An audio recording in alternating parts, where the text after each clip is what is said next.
نفس إن لم تظفري لا تجزعي.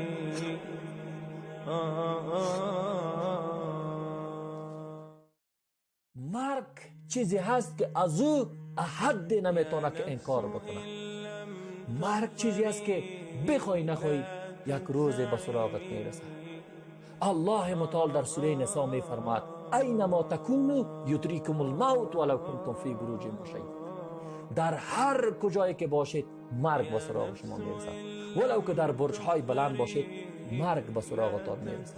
و این حکام ظالم امروز میگویم در هر مقام موقفی هستی از الله بترس، از الله بترس، از الله بترس. ظلم رو، این خونریزی را بس کن، تعصب و قوم پرستی را بس کن. اگر یک کمی هم وجدان داری، اگر یک ذره هم به الله و رسول الله ایمان داری، بس است. این ملت را تباه ساختی. این ملت بیچاره که شب و روز در خاک خون بود.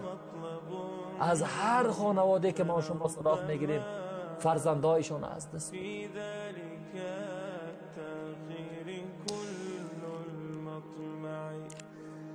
فاستأنسي بالمنع وارعي حقه إن الرضا وصف المنيب المعي. پس من و تو از مرگ خود غافل نباشیم. هر لحظه مرگ را در نظر داشته باشیم.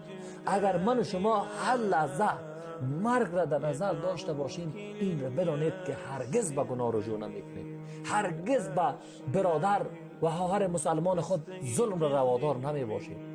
متاسفانه امروز قلبهای ما مثل سنگ سخت شده. قلبهای ما را درست قدرت دنیا، شهرت دنیا، این قصرهای دروزه، این پولهایی که سرازیر میشه قلبهای ما را سنگ ساخته، به طرف خود رجوع ساخته، به طرف خود تمسک کرده. و من و شما در حالی که باید فقط و فقط محبت الله و رسول الله را داشته باشیم. الله سبحانه و تعالی یک قلب داده، با این یک قلبی که داده فقط و فقط رب العالمین و رضایت رب العالمین دوست. آنچه که الله و رسول الله گفته با او